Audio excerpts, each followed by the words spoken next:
Cinta mungkin adalah sesuatu yang semua orang ingin miliki. Terutama bagi yang jomblo, Anda harus melihat pasangan yang lain. Saya hanya bercanda, sekarang saya akan menceritakan kisah cinta yang sangat manis. Sujin adalah putri dari keluarga kaya, tapi dia menderita penyakit Alzheimer. Pada suatu hari, dia pergi ke stasiun kereta untuk menunggu kekasihnya. Tapi kekasihnya tidak datang. Sujin ditipu oleh kekasihnya. Dia pergi ke toko kelontong kecil, beli sekaleng Coca-Cola. Sesampainya di tengah jalan, dia baru ingat bahwa minuman itu belum diambilnya. Lalu dia kembali ke toko kelontong. Saat sampai di pintu, dia bertemu dengan seorang pria yang sedang memegang minuman itu. Sujin pikir itulah minuman cola yang baru saja dibeli. Jadi Sujin mengambil dan minum sampai habis. Sujin menatap pria itu lalu pergi. Tapi ketika di bus, Sujin sadar dia lupa dompetnya. Lalu dia kembali ke toko kelontong lagi. Pada saat ini, penjual memberikannya dompet dan Coca-Colanya. Oh, ternyata dia salah paham dengan pria itu. Besok, ayah arsitek Sujin membawanya ke lokasi konstruksi untuk mengawasi. Sujin tidak sengaja bertemu dengan pria tadi malam. Ternyata, pria itu adalah tukang kayu dan bekerja untuk ayah Sujin. Setelah kembali ke perusahaan desain tempat Sujin bekerja perlu didekorasi lagi. Sujin memanggil ayahnya untuk meminta bantuan. Dan ayahnya mengirim Cuisu untuk membantunya. Cuisu adalah pria tadi malam. Saat melihat Cuisu, Sujin sangat malu. Kemudian, Cuisu sengaja minum sampai habis Coca-Cola milik Sujin. Sudah adil ya? Dalam perjalanan pulang, tas Sujin dirampok. Cuisu dengan cepat membuka pintu mobil. Perampok itu jatuh dan berlari. Mereka berdua pulang. Sujin meminta maaf karena kejadian tadi malam. Sejak hari itu, keduanya saling jatuh cinta. Suatu kali mereka bertemu untuk minum alkohol. Cuisu bilang jika Sujin menghabiskan segelas ini, artinya Sujin setuju menjadi pacarnya.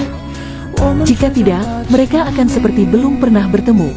Tanpa ragu-ragu, Sujin menghabiskan cangkir anggur itu. Jadi mereka berdua resmi berpacaran. Cuisu juga membawa Sujin ke lapangan sepak bola yang biasa dia datangi. Dan Cuisu mengajari Sujin bermain juga. Bahkan membuat pertunjukan sulap untuk Sujin. Mereka berdua selalu bersama. Ayah Sujin tahu bahwa Sujin memiliki pacar. Ayah ingin mengundang pacar Sujin ke rumah. Tapi saat mendengar hal ini, Cuisu segera menolak. Karena dia pikir ayah Sujin tidak bisa menerimanya. Hari itu, mereka sedang makan. Keluarga Sujin datang. Ayah Sujin segera mengenali inilah pekerjanya. Jadi segera memecat Cuisu. Tapi pada saat ini, Sujin tiba-tiba pingsan lagi. Dia segera membawa Sujin ke rumah sakit. Kata dokter karena stres dan kurang darah, jadi begini.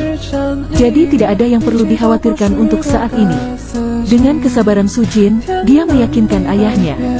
Hasilnya Sujin dan Cuisu berhasil menikah. Setelah menikah, penyakit Alzheimer Sujin semakin parah. Cuisu sudah lama terbiasa dengan ini. Dengan bantuan ayah mertuanya, Cuisu menjadi arsitek yang ia selalu impikan. Dan secara bertahap juga sukses. Hari itu Sujin tiba-tiba lupa jalan pulang. Lama kemudian, dia baru bisa ingat kembali. Saat sampai di rumah, Sujin menemukan rumah itu kosong. Dia berpikir bahwa dia masuk ke rumah yang salah. Kemudian Cuisu muncul. Ternyata suaminya takut penyakitnya akan membahayakan untuknya. Jadi dia mengganti kompor gas ke kompor induksi. Dia juga membersihkan barang-barang di dapur dengan rapi. Keesokan harinya Sujin pergi ke dokter. Dokter mengatakan tidak ada masalah saat ini. Katakan padanya untuk kembali minggu depan. Bagi Cuisu, dia sudah memiliki karir dan uang. Akhirnya, mereka bisa membangun rumah baru. Sekali pulang ke kampung halaman untuk bertemu dengan guru lama Cuisu, Sujin baru saja tahu, suaminya ditinggalkan oleh ibunya sejak kecil. Jadi suaminya harus tinggal bersama guru yang keras ini. Kali ini ibu Cuisu muncul. Baru saja bertemu, ibu sudah meminjam uang dari Cuisu. Tapi Cuisu menolaknya. Sujin menasihati Cuisu untuk membantu ibu tinggal di luar negeri. Sekali secara tidak sengaja, Cuisu mengetahui bahwa penyakit istrinya telah parah. Jelas dia tepat di sebelahnya. Tapi istrinya sepertinya tidak melihatnya dan pergi mencarinya. Berikutnya, ketika Sujin pergi ke rumah sakit, kata dokter Sujin terkena penyakit orang tua. Itulah Alzheimer. Itulah penyakit lupa. Di hari-hari berikutnya ingatannya secara bertahap akan hilang. Sujin akan melupakan semua orang yang dicintainya. Bahkan dia lupa siapa dia. Dokter menyarankan dia untuk berhenti dari pekerjaannya. Karena segera, dia tidak akan ingat cara mengetik atau menjawab telepon. Keesokan harinya, Choi Soo melihat makanan siang yang dibuat istrinya.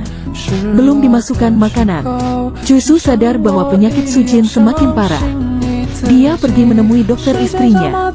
Setelah mendengar penjelasan dokter, dia benar-benar tidak mau percaya. Kata dokter istrinya juga mengalami penyakit yang sama. Dan kemudian dokter hanya bisa melihat istrinya menjauh darinya.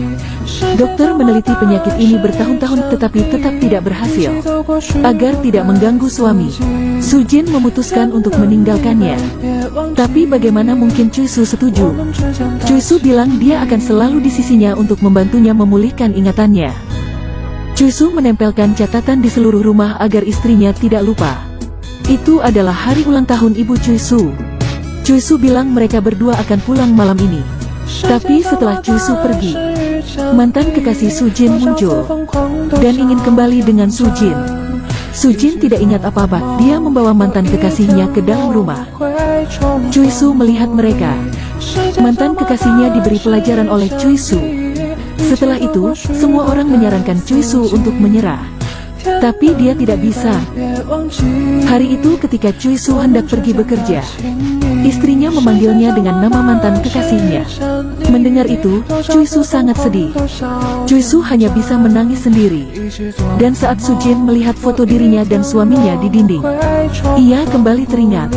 Sujin meninggalkan selembar kertas. Dia tidak ingin menyakiti Choi Soo lagi, jadi dia memilih untuk pergi. Tapi itu lebih menyakiti Choi Soo. Choi Soo tidak pernah mengatakan kepada istrinya, "Aku mencintaimu." Hari itu dia menerima surat dari Sujin. Choi Soo dapat menemukannya berdasarkan alamat di surat itu. Saat ini, Choi Soo senang dan sedih juga. Senang karena bisa bertemu dengan istrinya. Sedih karena Sujin tidak lagi mengingat siapa Choi Soo. 오세요?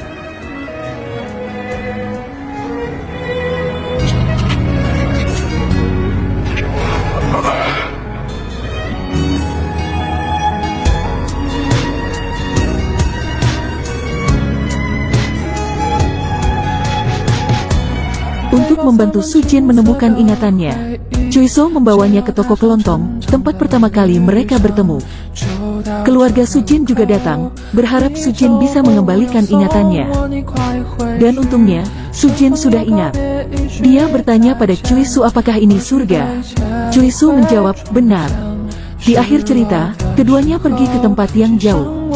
Beberapa orang mengira Sujin sudah meninggal. Jika Anda sudah menonton film ini, tolong bagikan pendapat Anda tentang film ini ya. Terima kasih telah menonton. Jangan lupa like, follow, dan share.